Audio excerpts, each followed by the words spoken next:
তো ষষ্ঠ অধ্যায়ের মূল বেসিক বিষয়টা কি ছিল? এখানে হচ্ছে ম্যাথ রিলেটেড অধ্যায়, বেশিরভাগই আমরা হচ্ছে ম্যাথ পাবো।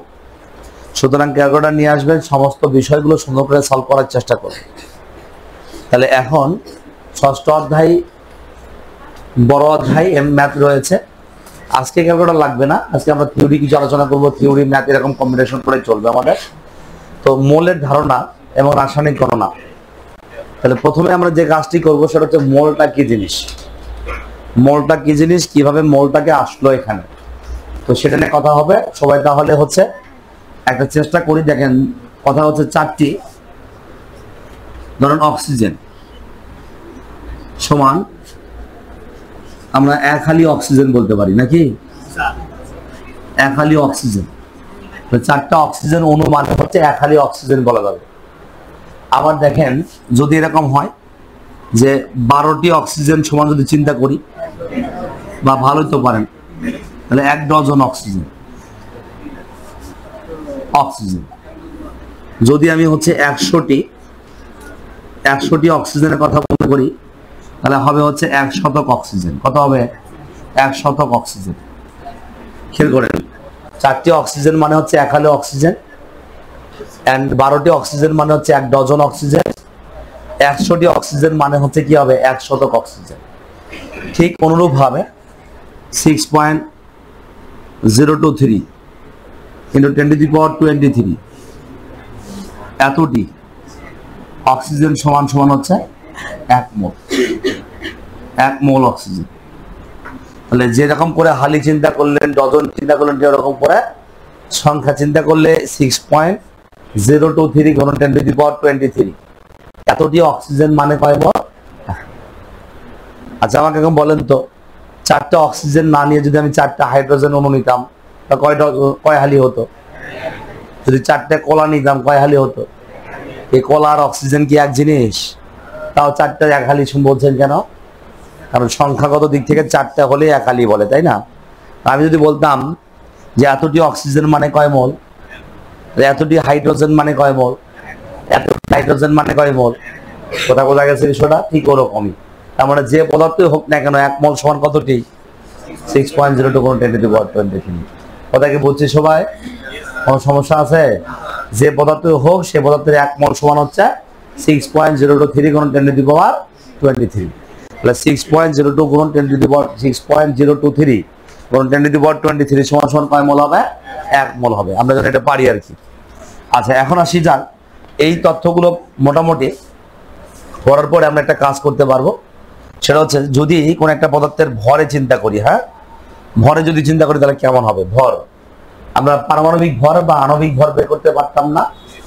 ব্যাপন নিঃসরণের সময় পড়াইছি, 3য় অধ্যায় পড়ানোর সময় আমরা আপেক্ষিক আণবিক ভর বা পারমাণবিক ভর নির্ণয় করেছিলাম, মনে পড়ে? তাহলে ওই যে সূত্র শিখেছিলাম, টেকনিক শিখালাম যে আপেক্ষিক পারমাণবিক ভর বের করার জন্য একটা টেকনিক আছে না? তাহলে পারমাণবিক সংখ্যাকে কাজে লাগিয়ে পারমাণবিক ভর আমরা চিন্তা করতে পারবো, তাই তো? তাহলে যদি বলা হয় এরকম একটা কথা, 1 মোল ধরেন অক্সিজেন সমান হচ্ছে এই যৌগের গ্রাম আণবিক ভর হবে সে মান। এই যৌগের আণবিক ভর মান কত হবে? 6 কেন হবে? এই যৌগের আণবিক ভর কত? 32। কত হবে বাবা? 32। 1 মোল অক্সিজেন সমান 32 গ্রাম। কিন্তু প্রশ্ন হচ্ছে কেন 32 গ্রাম হবে? কারণ অক্সিজেনের ভর 16 গুণন কত? এই 32 গ্রাম এর মধ্যে 32 গ্রামে কতটা অণু আছে? 6.023 × 10⁻23 এতটি অণু।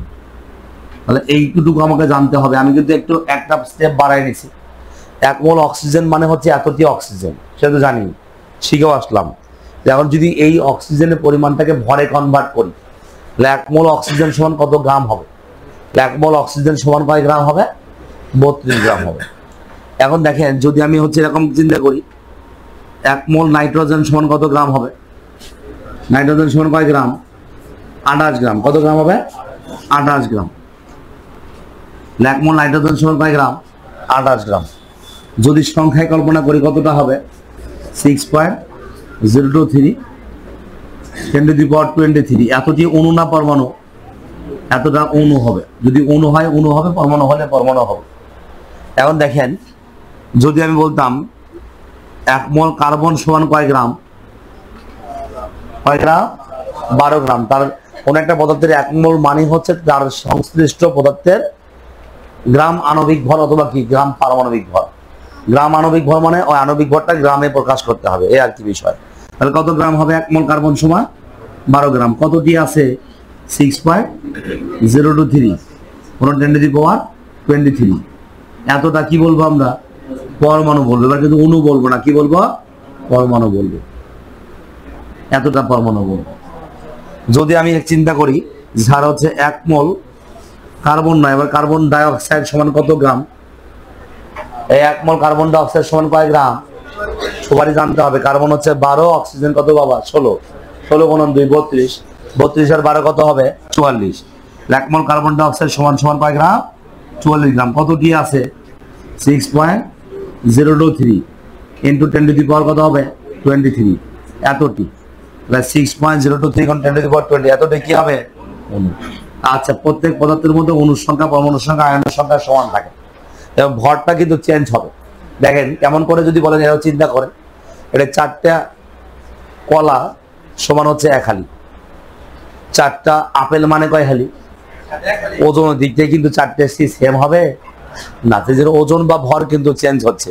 ঠিক এতটা মানে হচ্ছে 1 মোল, কিন্তু 1 মোল যে সব পদার্থের ভর কি একই রকম হবে? তাহলে 1 মোল মানে কত গ্রাম হবে? ওই সংশ্লিষ্ট যৌগের বা অণুর অথবা পরমাণুর ভরটাই হচ্ছে তার 1 মোল পরিমাণ সমান হবে। বুঝতে পারছেন? যদি বলি সালফিউরিক অ্যাসিডের 1 মোল সমান কত গ্রাম, তাহলে আমরা বলতে হবে সালফিউরিক অ্যাসিড টোটাল ভর হচ্ছে কত? 98। তাহলে 1 মোল সালফিউরিক অ্যাসিড মানে কয় গ্রাম? 98 গ্রাম। সংখ্যা কতটি আছে? এতটি আছে। বোঝা গেছে বিষয়টা? তাহলে আমরা এইভাবে চিন্তা করব, মানে ভরে চিন্তা করলে, 1 মোল ভরে চিন্তা করলে সংশ্লিষ্ট যৌগের বা অণুর বা পরমাণুর ভরটাই হচ্ছে তার 1 মোল সমান। আর সংখ্যা হলে কত সংখ্যক হবে? 6.023 × 10⁻23। কথা কি বুঝতে পেরেছি সবাই? ওকে, এখন আসি হচ্ছে আমরা অ্যাভোগাড্রোর সংখ্যা নিয়ে কথা বলবো। দেখেন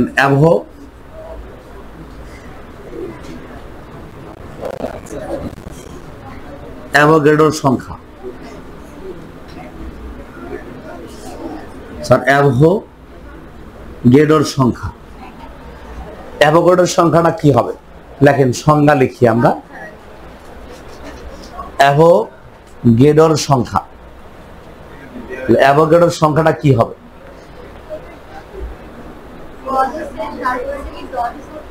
হ্যাঁ,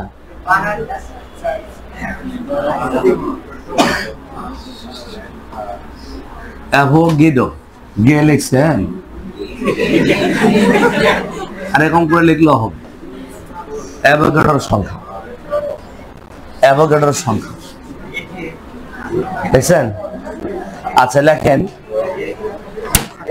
প্রত্যেক পদার্থের মধ্যে, স্যার প্রত্যেক পদার্থের মধ্যে সমান সংখ্যক, তাহলে প্রত্যেক পদার্থের মধ্যে সমান সংখ্যক অণু, পরমাণু বা হচ্ছে আয়ন থাকে। তাহলে প্রত্যেক পদার্থের মধ্যে সমান সংখ্যক অণু, পরমাণু বা হচ্ছে আয়ন থাকে। এই সংখ্যাকে অ্যাভোগাড্রো সংখ্যা বলে। তাহলে প্রত্যেক পদার্থের মধ্যে সমান সংখ্যক অণু, পরমাণু বা হচ্ছে আয়ন থাকে, এই সংখ্যাকে অ্যাভোগাড্রো সংখ্যা বলে। তাহলে প্রত্যেক পদার্থের মধ্যে সমান সংখ্যক অণু, পরমাণু বা কি থাকে? আয়ন থাকে। এই সংখ্যাকে অ্যাভোগাড্রো সংখ্যা বলে। তাহলে যে কোনো পদার্থ হোক, লেখা হচ্ছে একে আমরা Na দ্বারা প্রকাশ করা হয়। এনটা হচ্ছে নাম্বার, এটা হচ্ছে অ্যাভোগাড্রো। এটা হচ্ছে একটু নিচে থাকবে সাফিক্স আকারে। এনটা হচ্ছে নাম্বার, এটা হচ্ছে কি? অ্যাভোগাড্রো। তো নাম্বার অফ অ্যাভোগাড্রো Na দ্বারা প্রকাশ করা হচ্ছে। Na দ্বারা প্রকাশ করছে অ্যাভোগাড্রো সংখ্যাকে। নাম্বার অফ অ্যাভোগাড্রো বোঝায়, কি বোঝায়? নাম্বার অফ অ্যাভোগাড্রো মানে হচ্ছে অ্যাভোগাড্রোর সংখ্যা। এর মান হচ্ছে 6.023 ইন্টু 10⁻23। তাহলে 6.023 × 10⁻, কত হবে? 23। তাহলে অ্যাভোগাড্রোর সংখ্যাকে আমরা Na দ্বারা প্রকাশ করছি। এর মান হচ্ছে কি? 6.023 × 10⁻23। বিজ্ঞানী অ্যাভোগাড্রো একজন বিজ্ঞানীর নাম। উনি এই সংখ্যার প্রবর্তক, উনি এই সংখ্যা আবিষ্কার করেছেন গবেষণা করে, ধারণা থেকে। এখন প্রশ্ন হচ্ছে যে এই ধারণা কিভাবে আসছে? প্রথমত হচ্ছে এক মোল যে কোনো একটা পদার্থ, যেমন ধরুন হচ্ছে এক মোল যদি আমি কার্বন ডাই অক্সাইড বলি, কত গ্রাম হবে? এই এক মোল কার্বন ডাই অক্সাইড সমান কত গ্রাম হবে? 44। 44 গ্রাম কার্বন ডাই অক্সাইডকে যদি আমি হচ্ছে সূক্ষ্ম একটা নীতির সাহায্যে মেপে গোনা শুরু করতাম যে কতটা অণু আছে এর মধ্যে, তো বিজ্ঞানীরা গবেষণা করে অনেকেই হচ্ছে মানে ব্যর্থ হয়েছে, কত সংখ্যক রয়েছে এই সংখ্যা গণনা করে শেষ করতে পারে নাই। তাহলে কি অসংখ্য? এখন অসংখ্য মানে হচ্ছে ইনফিনিটিভ। এই অসংখ্য বা অসংজ্ঞায়িত, এই অসংজ্ঞায়িত বা অসংখ্য কোনো মান ধরে কোনো কিছু ক্যালকুলেশন করা যাবে, রেজাল্ট 0 আসবে, তাই না? তো তখন একটু ঝামেলায়, এই জন্য করে একাধজন বিজ্ঞানী একাধভাবে এই মানটাকে চিন্তা করছেন, একাধ বিজ্ঞানী একাধভাবে মানটাকে নেওয়ার চেষ্টা করেছেন, ফলশ্রুতিতে বিজ্ঞানীদের মধ্যে রেজাল্টে ঝামেলা হয়েছে, তাহলে মতৈক্য হয়নি, একটা নির্দিষ্ট মতামতে তারা পৌঁছাতে পারে নাই, ঝামেলা লেগেই থাকতো। তখন 1811 সালের দিকে বিজ্ঞানী অ্যাভোগাড্রো উনি হচ্ছে এই সংখ্যাটাকে ডিজাইন করলেন, চিন্তা করলেন, ভাবলেন, ভেবে এই সংখ্যাটা চিন্তা করে দিলেন, বললেন যে এত সংখ্যক অণু আছে, পরমাণু আছে এবং কি আছে? আয়ন আছে। পদার্থ যাই হোক, যে পদার্থে হোক, অণুর সংখ্যা, পরমাণুর সংখ্যা এবং আয়নের সংখ্যা সমান আছে। তখন বলা হচ্ছে যে কেন, কেমনে বুঝবো, কিভাবে বুঝবো আছে? বলছে যেহেতু এটা গণা যায় না, অসংখ্যায়িত ধরেও কাজ করা যাবে না, তাহলে এই সংখ্যাটা এত একটা বড় মান, এই সংখ্যাটা এত একটা বড় সংখ্যা যে সারা পৃথিবীর লোক গণেও এটা শেষ করতে পারবে না।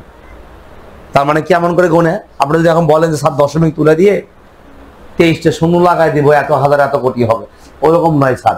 1 2 3 4 5 7 এরকম করে গোনা, গনতে গনতে আপনি শেষ হয়ে যাবেন, আর ওই অবধি পর্যন্ত পৌঁছাতে পারবেন না। এত বড় একটা মান, এটা বোঝা গেছে বিষয়টা? তাহলে পৃথিবী, আমার মানুষের যে আয়ুকাল, এভারেজ আয়ুকাল, এটা কল্পনা করে চিন্তা করছে যে একজন মানুষ যদি সেকেন্ডে 2 সংখ্যা পর্যন্ত গুনতে পারে, 1 2 এটুকু গুনতে 1 সেকেন্ড সময় শেষ, তাহলে তার আয়ুকালের মধ্যে সে যতটা সেকেন্ড বাঁচবে, তার এভারেজ 2 দ্বারা গুণ করি আমরা, সে মানটাকে 2 দ্বারা গুণ করি, তাহলে যে সংখ্যা হবে সেই সংখ্যা এর তুলনায় কিছুই না, অনেক ছোট। বুঝতে পারছেন? এইভাবে চিন্তা করা হয়েছে, তাহলে অসংখ্যও নয়, কিন্তু একটা নির্দিষ্ট মান বটে, বুঝলেন? নাই তখনকার সময় তার যুক্তিটা অনেক ভালো লেগেছে সবাইকে, সবাই সেজন্য মেনে নিয়েছে, যার ফলশ্রুতিতে সবাই এটাকে মেনে নিয়েই যত গণনাকারী যন্ত্র রয়েছে, সমস্ত গণনাকারী যন্ত্রে এইটাকেই কোডিং হিসেবে রেখে ডিজাইন করা হয়েছে, যার ফলশ্রুতিতে আমরা কি করতেছি, যে কোনো কিছু গণনা করলে কারোর সাথে কোনো ফ্রিকশন হবে না। আপনি রক্তে গ্লুকোজ মাপবেন, গ্লুকোমিটার আছে না? তো গ্লুকোমিটার দিয়ে রক্তে গ্লুকোজ মাপবেন, ওখানে কতটা অণু আছে গ্লুকোজের, সেটা যদি বের করতে না পারেন, তাহলে গ্লুকোজের পরিমাণ বের করবেন কেমনে? সেটাও ক্যালকুলেশন করার জন্য এই সংখ্যাটাই ওই যন্ত্রের মধ্যে দেওয়া আছে। বুঝতে পারছেন বিষয়টা? এ হচ্ছে অ্যাভোগাড্রোর সংখ্যা। আশা করি সমস্যা হওয়ার কথা নয় এবং পারবেন। স্যার এবার আসি হচ্ছে মোলার আয়তন। এবার লেখেন হচ্ছে মোলার আয়তন। মোলার আয়তন কি হবে? মোলার আয়তন, মোলার ভলিউম যেটা আর কি, লেখেন 1 মোল পরিমাণ, 1 মোল পরিমাণ কোন পদার্থ কর্তৃক দখলকৃত আয়তনকে, তাহলে 1 মোল পরিমাণ কোন পদার্থ কর্তৃক, 1 মোল পরিমাণ কোন পদার্থ কর্তৃক দখলকৃত আয়তনকে, 1 মোল পরিমাণ কোন পদার্থ কর্তৃক দখলকৃত আয়তনকে মোলার আয়তন বলে।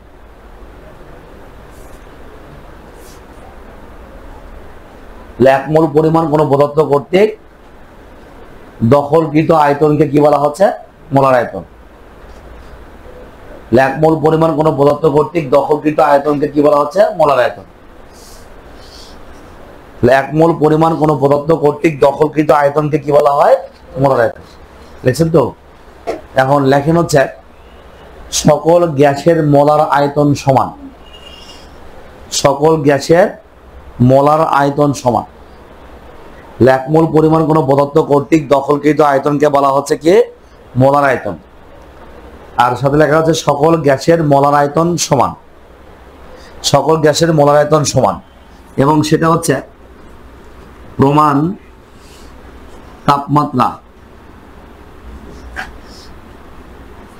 প্রমাণ তাপমাত্রা, প্রমাণ তাপমাত্রা ও চাপে,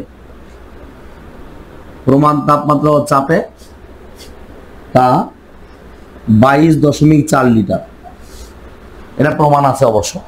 তাহলে প্রমাণ তাপমাত্রা ও চাপে তা কত বলছি? 22.4 লিটার। হ্যাঁ, তাহলে প্রমাণ তাপমাত্রা বলতে কি বোঝায় সেটা আমরা পরে আসতেছি, আগে এটা শেষ করে নেই। মোলার আয়তনটা কি জিনিস? যেমন আমরা যদি বলি কার্বন ডাইঅক্সাইডের 1 মোল সমান কত গ্রাম, কিছুক্ষণ আগে বললাম, তো 44 গ্রাম কার্বন ডাইঅক্সাইডকে মেপে নিয়ে যদি একটা পাত্রের মধ্যে রাখি, সে যে পরিমাণ আয়তন দখল করবে সেটা হচ্ছে তার কি আয়তন? মোলার আয়তন। বুঝতে পেরেছেন?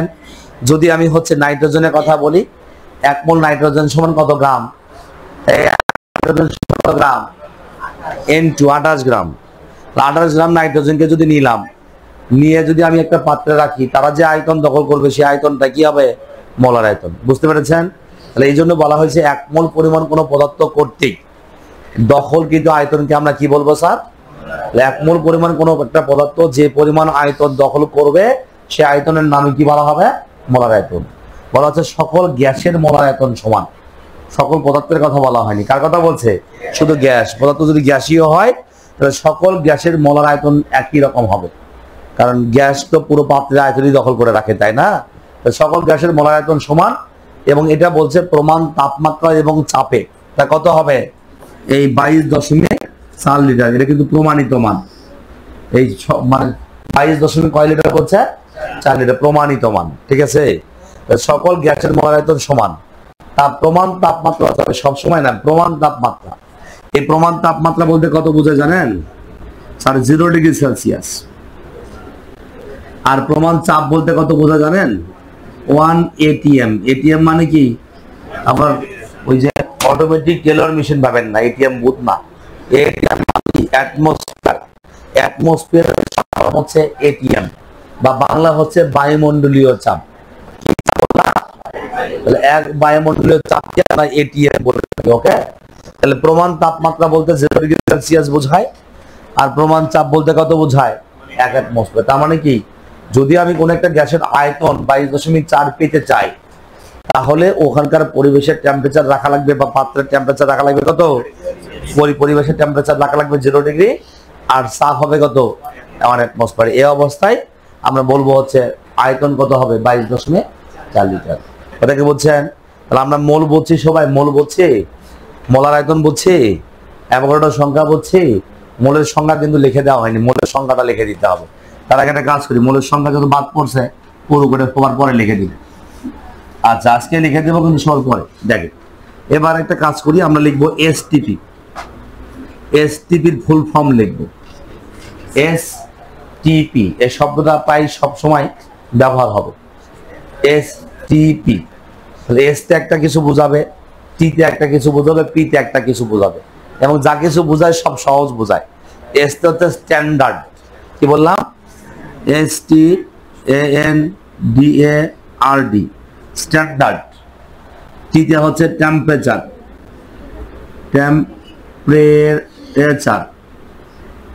টেম্পারেচার। এন্ড পিতে হচ্ছে প্রেসার। টিতে হচ্ছে টেম্পারেচার, এন্ড হচ্ছে কি বলছি? প্রেসার। এই যে স্ট্যান্ডার্ড লিখেছেন না, এই স্ট্যান্ডার্ড মানে হচ্ছে আদর্শ, আদর্শ বা হচ্ছে প্রমাণ বোঝায়। তাহলে এসটিপিটা মানে হচ্ছে স্ট্যান্ডার্ড বা কি? আদর্শ বা প্রমাণ বোঝায়। স্যার টেম্পারেচার মানে কি বোঝায়? তাপমাত্রা। আরেকটা শব্দ আছে উষ্ণতা বোঝায়, উষ্ণতা। ঠিক আছে? তাপমাত্রা একটা কি বোঝায়? উষ্ণতা। আর প্রেসার মানে তো অবশ্যই বুঝি, এটা চাপ বোঝায়। তাহলে আমরা এসটিপির বাংলা কি হবে? স্ট্যান্ডার্ড টেম্পারেচার প্রেসার হচ্ছে ইংরেজি টার্ম, বাংলা কি? আদর্শ তাপমাত্রা ও চাপ, বা আদর্শ উষ্ণতা ও চাপ, তাই না? আদর্শ তাপমাত্রা এবং হচ্ছে কি বলছি আমরা? চাপ। আদর্শ তাপমাত্রা ও চাপ, অথবা কি আদর্শ উষ্ণতা ও চাপ।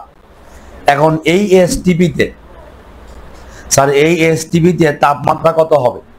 টি সমান হচ্ছে 0 ডিগ্রি সেলসিয়াস, বা হচ্ছে 273 কেলভিন।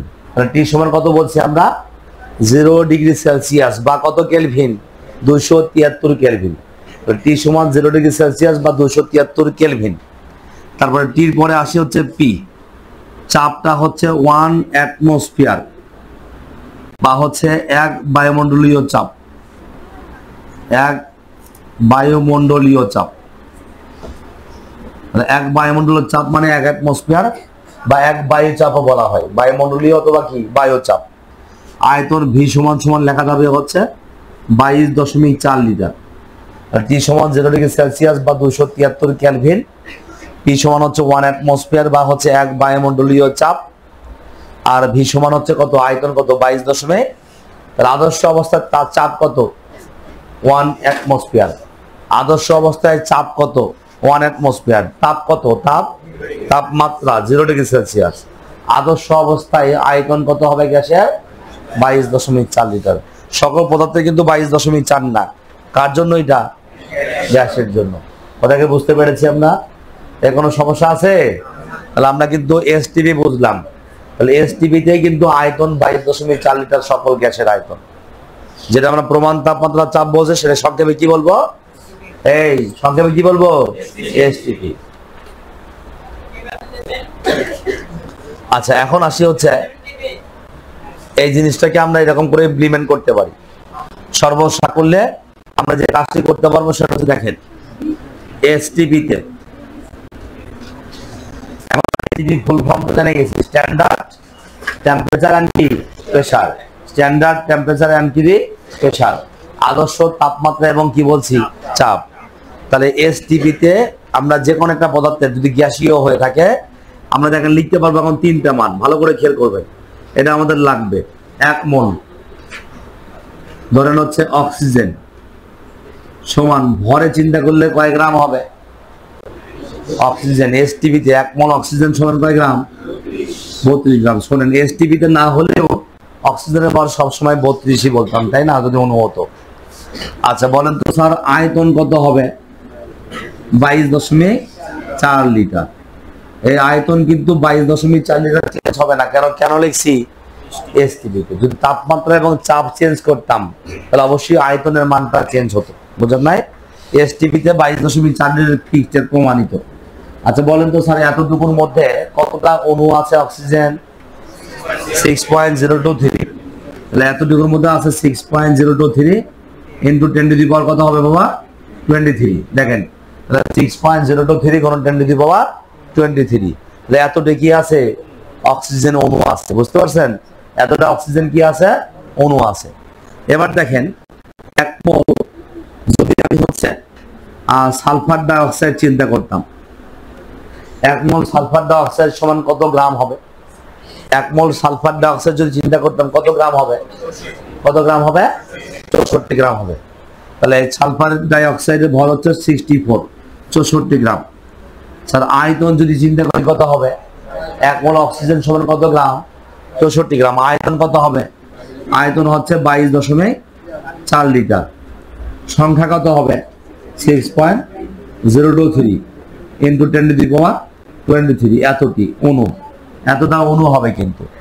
আবার দেখেন যদি আমি চিন্তা করি 1 মোল হাইড্রোজেন সমান কত গ্রাম, স্যার 1 মোল হাইড্রোজেন সমান কয় গ্রাম, 2 গ্রাম। আয়তন কত হবে, 22.4 লিটার। তার সংখ্যা কত হবে, 6.023 10 টু দি পাওয়ার 23, এতটি। কথা কি বুঝতে পারছেন? এসটিপিতে 1 মোল মানি হচ্ছে যদি গ্যাস হয় সবগুলোর আয়তন সমান, ওকে 22.4। অনুসংখ্যা তো সবার জন্য সেম, শুধু চেঞ্জটা কোথায়, গ্রামে, ভরে। কিসে চেঞ্জ হবে, ভরে। যদি যৌগ হয় তো যৌগের হবে ভর, যে কোনো যৌগ যে যৌগ হবে তারই ভর হবে 1 মোল সমান। এই কথাগুলো যদি বুঝে থাকেন তাহলে আমার মনে হয় আপনার সাথে করে নিয়ে আমরা সামনে আগাতে পারবো ইনশাল্লাহ। অঙ্কগুলো সোজা হবে এবং সহজ করে বোঝা যাবে। পারবো তো সবাই? এর কোনো সমস্যা আছে? Okay fine. এবার আমরা যেটা বাদ দিয়েছি সেই বাদ দেওয়ার অংশটা এখন একটু আলোচনা করব। সেটা হচ্ছে মোল শব্দটা, মোল কাকে বলে, মোল বলতে কি বোঝো বা মোল কি? মোল MOLE বলে অথবা হচ্ছে MOL লিখলেও চলে। তাহলে এই যে মোল, মোল কাকে বলে, মোলের সংজ্ঞা কি? এটা আগে লেখা ছিল, বাদ পড়ে গেছে আমাদের। আচ্ছা তারপরে সমস্যা নাই, লেখা দেখেন মোল হচ্ছে রাসায়নিক পদার্থের পরিমাপের একক। তাহলে মোল হচ্ছে রাসায়নিক পদার্থের পরিমাপের একক। তাহলে মোল কাকে বলে বলছি? মোল হচ্ছে রাসায়নিক পদার্থের পরিমাপের একক।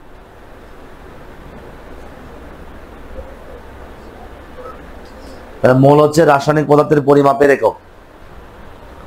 তাহলে মোল হচ্ছে রাসায়নিক পদার্থের পরিমাপের একক। লিখছেন?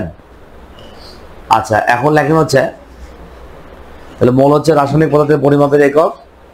লেখেন কোন পদার্থের যে পরিমাণের মধ্যে, কোন পদার্থের যে পরিমাণের মধ্যে, কোন পদার্থের যে পরিমাণের মধ্যে, কোন পদার্থের যে পরিমাণের মধ্যে 6.023 ইন্টু 10⁻23 এতটি, কোন পদার্থের যে পরিমাণের মধ্যে এতটি অণু, পরমাণু বা হচ্ছে আয়ন থাকে। তাহলে কোন পদার্থের যে পরিমাণের মধ্যে 6.023 গুণন 10⁻23 এতটা অণু, পরমাণু বা হচ্ছে আয়ন থাকে। তাহলে কোন পদার্থের যে পরিমাণের মধ্যে 6.023 গুণন 10⁻23 এতটি অণু, পরমাণু বা হচ্ছে কি থাকে? আয়ন থাকে, সেই পরিমাণকে বলে। তাহলে কোন পদার্থের এতটি, যে পরিমাণের মধ্যে এতটি অণু, পরমাণু বা আয়ন থাকে, সেই পরিমাণকে আমরা কি বলবো? মোল। তো যে পরিমাণ হবে সেই পরিমাণটাকে আমরা কি বলছি? মোল।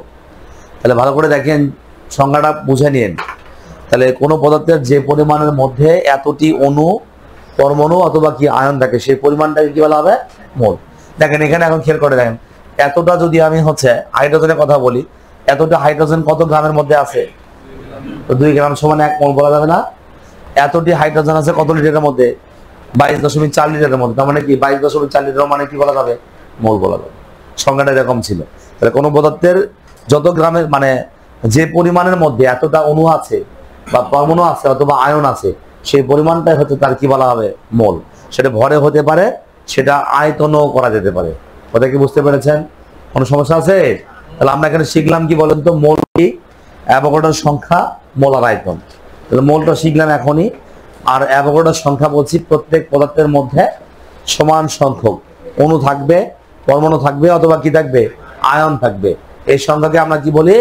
অ্যাভোগাড্রোর সংখ্যা। ঠিক তো? আর মোলার আয়তন কি বলছিলাম? 1 মোল পরিমাণ কোন পদার্থ কর্তৃক দখলকৃত আয়তনকে কি বলা হবে? মোলার আয়তন। সকল গ্যাসের মোলার আয়তন কি হবে? সমান। এবং প্রমাণ তাপমাত্রা ও চাপে তা কি হবে? 22.4 লিটার। ঠিক আছে? প্রমাণ তাপমাত্রা চাপে 22 কত হবে? 4 লিটার। ফাইন। এখানে আমরা আরো দুটো এক্সট্রা তথ্য শিখতে চাই। এক্সট্রা তথ্য, সেটা হচ্ছে SATP। সবসময় কাজে লাগবে না, নাও আসতে পারে, কিন্তু শেখা ভালো। SATP এটা কি? এক্সট্রা তথ্য। এটা SATP কোনো আলোচনা আপনাদের বইয়ে নাই, কিন্তু তার সত্ত্বেও আমি একটু আলোচনা করে নেই। সব সহজ জিনিস। এস তে কি? স্ট্যান্ডার্ড। স্ট্যান্ডার্ড। এতে হচ্ছে অ্যাম্বিয়েন্ট।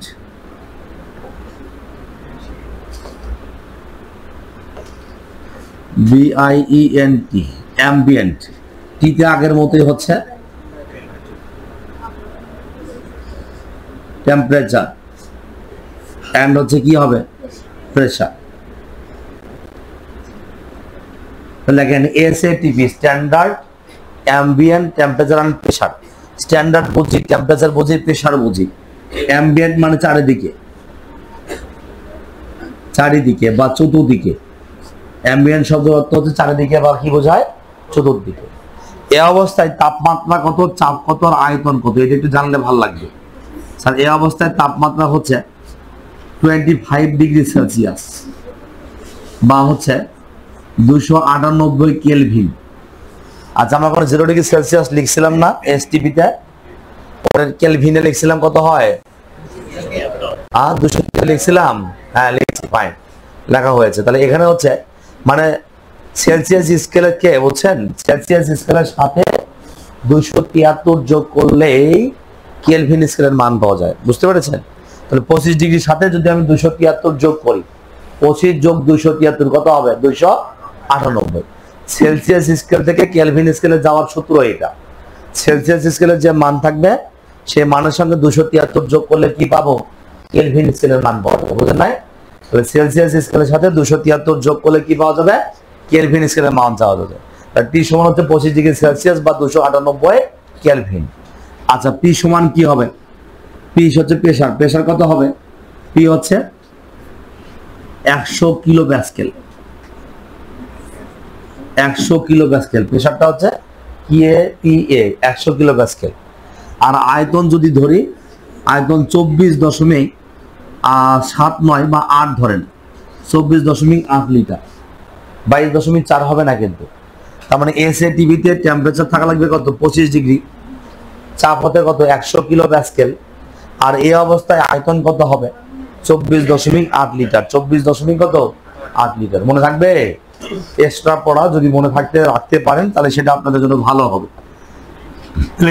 এসএটিভি পাইছি। এখন দেখেন আরেকটা তো আমরা শিখবো, সেটা হচ্ছে এনটিপি। এনটিপি সমস্যা নাই। এনটিপিতে হচ্ছে normal temperature, normal temperature and হচ্ছে pressure. Normal temperature and pressure. এই নরমাল মানে কি বোঝায়? স্বাভাবিক। তাহলে স্বাভাবিক তাপমাত্রা এবং চাপ বোঝায়। নরমাল টেম্পারেচার এন্ড প্রেসার হচ্ছে কি? স্বাভাবিক তাপমাত্রা এবং চাপ। এই স্বাভাবিক তাপমাত্রা এবং চাপ, এর তাপমাত্রা আর চাপ এসটিভিতে যান, এনটিভিতেও তাই। তার মানে হচ্ছে টি সমান হচ্ছে 0 ডিগ্রি সেলসিয়াস বা 273 হচ্ছে কেলভিন। স্যার পিটা হচ্ছে 1 atm আর আয়তন হচ্ছে 22.4 লিটার। মানে এসটিভিতে তাপমাত্রা এবং চাপ, এনটিভিতে তাপমাত্রা চাপ বিষয়টা সব একই হয়। এসটিভি যা, এনটিভি ওটাই বোঝে, যেটাই আদর্শ সেটাই নরমাল, বুঝলেন নাই? এসটিভিটা আলাদা। সবাই কি বুঝতে পারছেন?